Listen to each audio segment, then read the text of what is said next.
features and their appearance of carious lesions. So initially, because of demineralization, there is formation of white chalky areas which undergo pitting and discoloration. This is followed by the undermining of enamel due to the spread of caries along the DEJ, leading to dentine shadows, bluish hewing of enamel. This is followed by actual caries due to the breakdown of the enamel. Clinical features include food entrapment, halitosis, mild pain due to the stimulation of the pulp by the movement of the fluid in dentinal tubules, and pulpal pain due to the inflammation caused by ingress of toxins of the bacteria into the pulp. As per American Dental Association, they can be classified as sound, initial, moderate, and advanced lesions. In sound situations, dental hard tissues appears normal. In initial cases, there will be a loss of enamel gloss and white or brown discoloration is present. It is the mildest form. It is followed to the moderate, where there is actual enamel breakdown with the microcavitation of the enamel and dentin, and advanced lesion where the dentin is deeply demineralized and enamel is fully cavitated and there is presence of infected dentin. Classification of dentinal caries. According to histological depth, they are classified as enamel and dentin caries.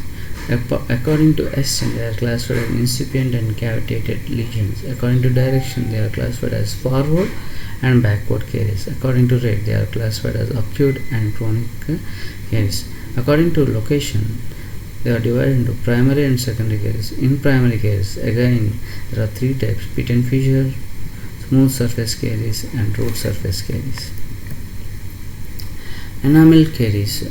These are of two types: incipient caries and cavitated caries. Incipient caries is also known as non-cavitated caries or white spot lesions. This occurs when the less than half of the thickness of the enamel is affected by the demineralization. There is a rough surface and chalky white which appears only when the tooth is dried, and remineralization is possible with this kind of lesions. This is followed by the cavitated lesions where there is enamel breakdown and the enamel becomes soft, which is damaged or enlarged on probing. So generally, after the sugar intake, it takes 3 weeks for the incipient lesions to develop on smooth surface. These incipient lesions will take around 18 plus or minus 6 months to undergo cavitation or enamel breakdown. This time period is less when compared in case of pit and fissures. When there is radiation damage to the salivary glands, this will result in xerostomia, which decreases the cavity formation time to around 3 months. Dentinal caries. This is generally V-shaped in cross section, with a wide base at the DEJ, which gradually becomes narrow towards the pulp. The caries in dentin progresses rapidly due to the less mineral content and the presence of dentinal tubules. So, based on the extent of injury, the dentin can be classified as infected dentin and affected dentin. The infected dentin is also known as outer carious dentin, which there is no pain on stimulation and there is no collagen network is present. Only debris and bacteria and toxins, denatured collagen is present. This requires removal and do not undergo remineralization. Inner carious dentin or affected dentin. This cannot be stained.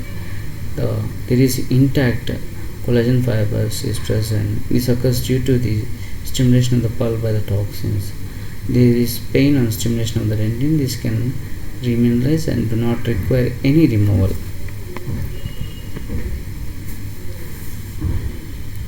Both the outer infected dentin can be differentiated by the affected dentin by the help of 1% acid grade 52 in propylene glycol.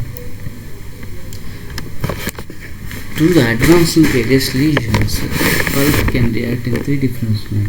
When there is long-term low acid demineralization, in case of slowly advancing lesion, the pulp the odontoblast tends to deposit intratubular crystals which, and also and peritubular dentin, and this results in hard sclerotic dentin formation, which is shiny and is also known as translucent dentin.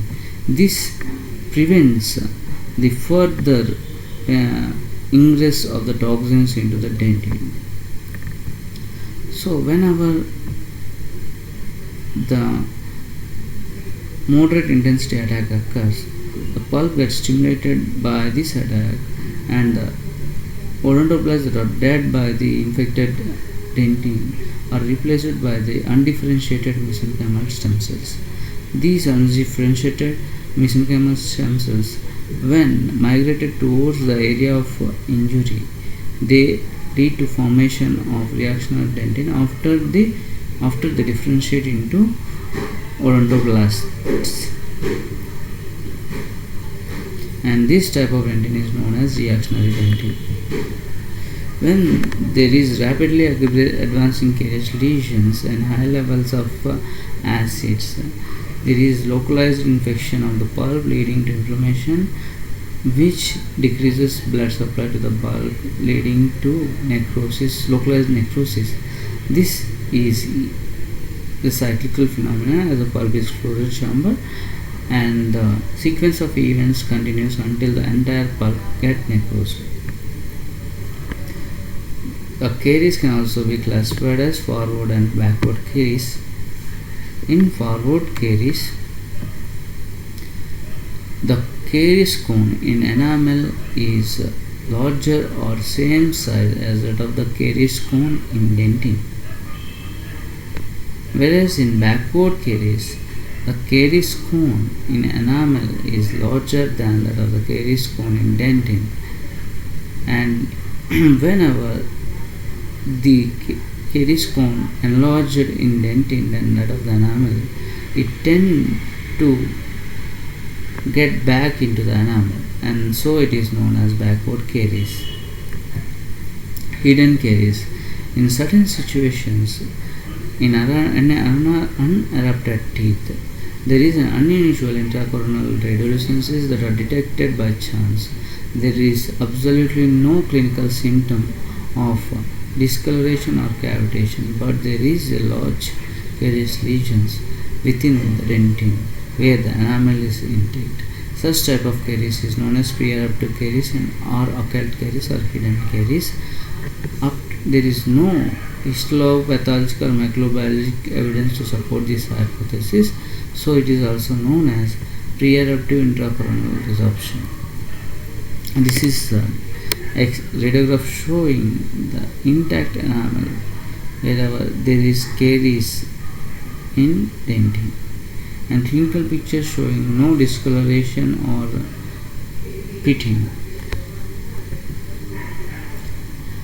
Depending upon location, they can be classified as pit and fissure caries, smooth surface caries, and root caries.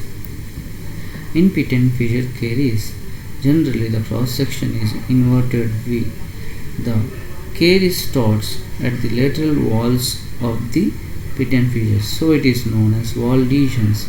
It spreads parallel to the direction of enamel rods. The base is towards the dentino-enamel junction. In smooth surface caries, this usually develops at the areas closer to gingiva and below the proximal contacts. The caries cone in enamel is different from that of the pit and fissures, where there is increased wide lesion on enamel and it get narrower towards the dentin or DEJ. So in pit and fissure caries, it is cross section is V-shaped, and in smooth surface lesions it is V-shaped. So in these cases, the general caries cone pattern is V-shape, means a cone, dentin cone and enamel caries cone will be placed in such a way that the apex of the enamel cone will be touching the base of the dentin cone, whereas in pit and fissure lesions there is the base of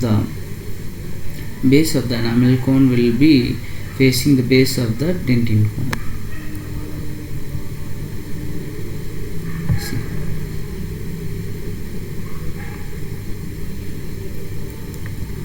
And root surface caries, this usually occurs in aged individuals due to the less mineral content and irregular surface. The caries progresses rapidly in root surface. It is generally U-shaped in cross section. It usually occurs in aged individuals. Secondary caries, this occurs at the junction of the restoration and the tooth surface. This occurs due to the micro leakage or breakdown of the restoration. Acute caries, this is rapidly spreading caries, is also known as rampant caries. This is characterized by the numerous light colored regions in the tooth which rapidly damages. There is less extensive pigmentation due to the less time available for the discoloration to occur. Rampant caries can be classified as nursing bottle caries, which occurs in infants, adolescent caries, and xerostomia induced caries. In nursing bottle caries, whenever child was given the sugary liquids at the night time with bottle, what will happen is this milk, sugar containing milk, will tend to pool around the maxillary region where there is less clearance and less salivary flow during night times, leading to damage of the maxillary teeth. This is known as nursing bottle caries.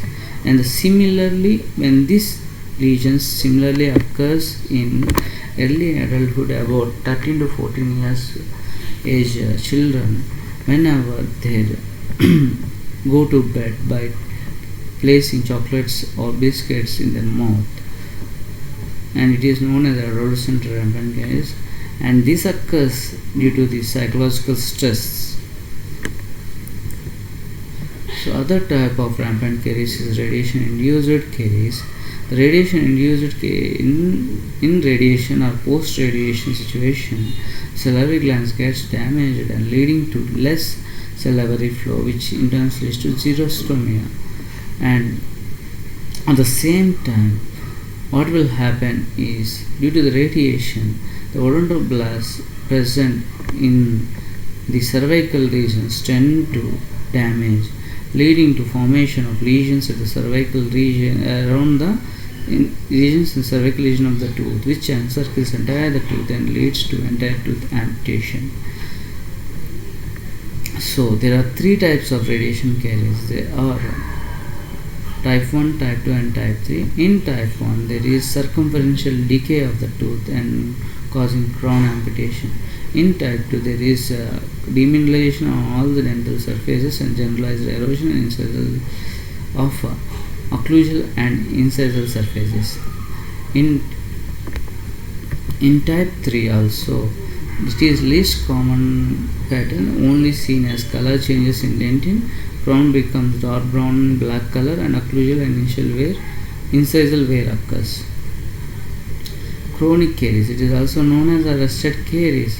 After several active phases, what will happen is the demineralized tooth gets demineralized due to the slow rate, and this tends to have discolored brown or black discolor due to deposition of the debris and hard as a result of the deposition of fluoride, and may be resistant to caries.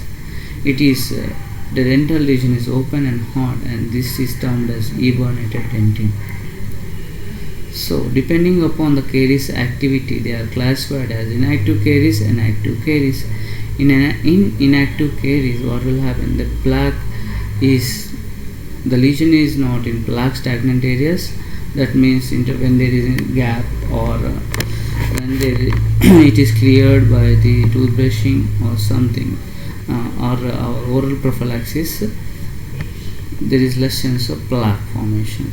In case of active lesions, the plaque it occurs where the plaque stagnation occurs, and then the plaque is not thick or sticky in inactive lesions, whereas it is sticky and thick in active carious lesions areas. The surface appears shiny brown or black in color, whereas in active caries it appears as opaque, matte or loss of luster, and color is whitish yellow. Tactile feeling shows that inactive caries which is smooth hard dentin is present, whereas in case of active caries the rough enamel or soft dentin is present. Gingival status is if there is no inflammation in case of inactive lesions, whereas the inflammation, bleeding and probing in case of active lesions. This ends the lecture.